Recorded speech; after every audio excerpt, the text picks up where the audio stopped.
ರಾಜ್ಯದ ಕಾಂಗ್ರೆಸ್ ಕಾರ್ಪೊರೇಟರ್ ಮನೆಯಲ್ಲಿ ದೊರಕಿದ ಹಣ ಲಂಚಾವತಾರದ ಹಣವಾಗಿದೆ.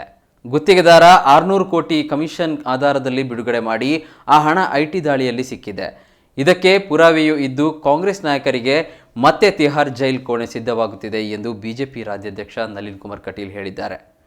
ಭಾರತೀಯ ಜನತಾ ಪಕ್ಷ ಮಂಗಳೂರು ಉತ್ತರ ಮಂಡಲದ ವತಿಯಿಂದ ಕಾಂಗ್ರೆಸ್ ಭ್ರಷ್ಟಾಚಾರದ ವಿರುದ್ಧ ಕಾವೂರು ಜಂಕ್ಷನ್ನಲ್ಲಿ ಮಂಗಳವಾರ ಆಯೋಜಿಸಲಾದ ಪ್ರತಿಭಟನೆಯಲ್ಲಿ ಭಾಗವಹಿಸಿ ಅವರು ಮಾತನಾಡಿದರು.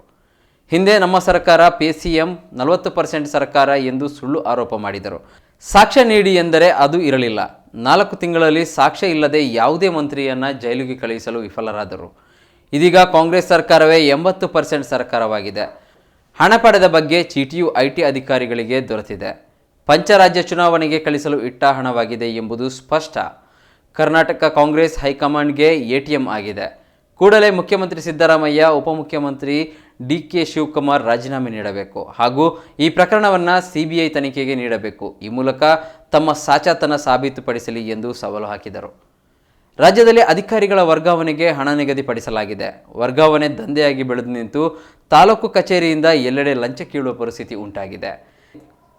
ಬಿಜೆಪಿ ಕಾಂಗ್ರೆಸ್ ಸರ್ಕಾರದ ಲಂಚಾವತಾರದ ವಿರುದ್ಧ ರಾಜ್ಯವ್ಯಾಪಿ ನಿರಂತರ ಹೋರಾಟ ನಡೆಯಲಿದೆ ಎಂದರು. ಮಂಗಳೂರು ಉತ್ತರ ವಿಧಾನಸಭಾ ಕ್ಷೇತ್ರದ ಶಾಸಕ ಡಾಕ್ಟರ್ ಭರತ್ ವೈ ಶೆಟ್ಟಿ ಮಾತನಾಡಿ 100 ಕೋಟಿ ಕಪ್ಪು ಹಣ ಕಾಂಗ್ರೆಸ್ ವ್ಯಕ್ತಿಗಳ ಮನೆಯಲ್ಲಿ ಪತ್ತೆಯಾಗಿದೆ. ಇದು ಚುನಾವಣೆಗೆ ಹಂಚಲು ತೆಗೆದಿಡಲಾಗಿದೆ. ಅಬಕಾರಿ ಇಲಾಖೆಯಲ್ಲಿ ಕನಿಷ್ಠ 25 ಲಕ್ಷ ಹಣ ನೀಡದೆ ದಾಖಲೆ ಸಿಗದ ಸ್ಥಿತಿಯಾಗಿದೆ. ಹೀಗಾಗಿ ಕಲೆಕ್ಷನ್ ಮಾಸ್ಟರ್ ಸಿದ್ದರಾಮಯ್ಯ ಎಂದೇ ಬಿಜೆಪಿ ಮುಖ್ಯಮಂತ್ರಿಯನ್ನ ಕರೆಯುತ್ತದೆ. ಯಾವುದೇ ಕೇಸ್ ದಾಖಲಿಸಿದ್ದರೂ ಕಾನೂನು ಹೋರಾಟ ಮಾಡಲು ಸಿದ್ಧರಿದ್ದೇವೆ.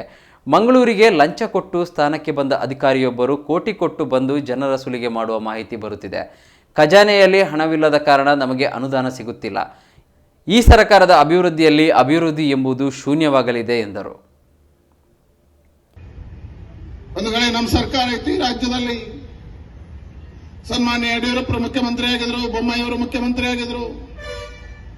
ಆ ಕಾಲಘಟ್ಟದ 4 ವರ್ಷದಲ್ಲಿ ಭರತ್ ಶೆಟ್ಟಿಯವರ ಮಂಗಳೂರು ಉತ್ತರ ಕ್ಷೇತ್ರಕ್ಕೆ ಸುಮಾರು 2,000 ಕೋಟಿ ರೂಪಾಯಿಗಳ ಅನುದಾನವನ್ನ ಭಾರತೀಯ ಜನತಾ ಪಾರ್ಟಿಯ ಸರ್ಕಾರ ಕೊಟ್ಟಿತ್ತು.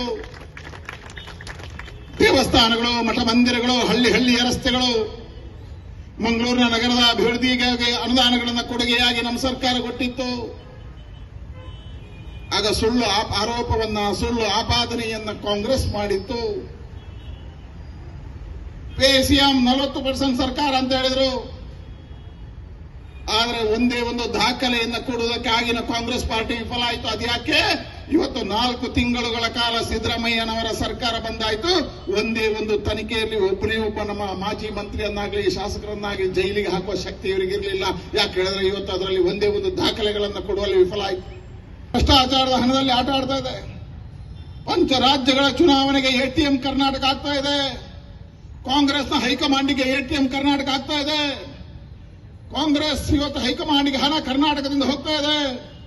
5 ರಾಜ್ಯದ ಚುನಾವಣೆಗಳನ್ನು ಎದುರಿಸುವುದಕ್ಕೋಸ್ಕರ ಕಾಂಗ್ರೆಸ್ ಕರ್ನಾಟಕವನ್ನು ATM ಮಾಡ್ತಾ ಇದೆ.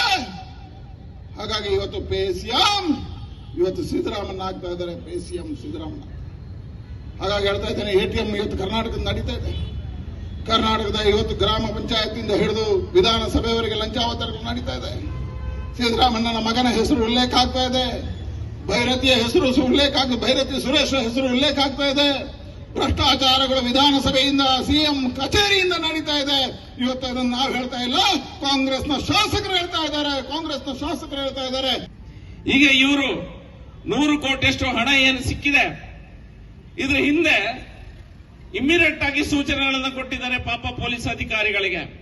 CM ಅನ್ನುವಂತ ಏನಂತ ಪದ ಇದೆ, ಅದಕ್ಕೆ ಯಾರಾದ್ರೂ ಭಾಷಣ ಮಾಡುವಾಗ ಕಲೆಕ್ಷನ್ ಮಾಸ್ಟರ್ ಅನ್ನೋ CM ಬದಲು ಕಲೆಕ್ಷನ್ ಮಾಸ್ಟರ್ ಸಿದ್ದರಾಮಯ್ಯ ಅಂತ ಹೇಳಿದ್ರೆ ಅವ್ರ ಮೇಲೆ ಕೇಸನ್ನು ಹಾಕಿ ಅನ್ನುವಂತ ಮಾತನ್ನು ಹೇಳಿದ್ದಾರೆ. ಕೇಸನ್ನು ಹಾಕುದಿದ್ರೆ ಹಾಕಿ. ಇಲ್ಲಿರುವಂತಹ ಪ್ರತಿಯೊಬ್ಬ ಭಾರತೀಯ ಜನತಾ ಪಾರ್ಟಿಯ ಕಾರ್ಯಕರ್ತ ಸಿದ್ದರಾಮಯ್ಯ ಅವರು ಕಲೆಕ್ಷನ್ ಮಾಸ್ಟರ್ ಅನ್ನುವಂತ ಪದವನ್ನ ನಾವು ಹಾಡು ಹಗಲೇ ನಿಮ್ಮ ಎದುರು ಹೇಳ್ತಾ ಇದ್ದೇವೆ. ತಾಕತ್ತಿದ್ರೆ ಅರೆಸ್ಟ್ ಮಾಡಿ ನಾವು ಒಳಗೆ ಕೂತ್ಕೊಳ್ಳಿಕ್ಕೆ ರೆಡಿ ಇದ್ದೇವೆ.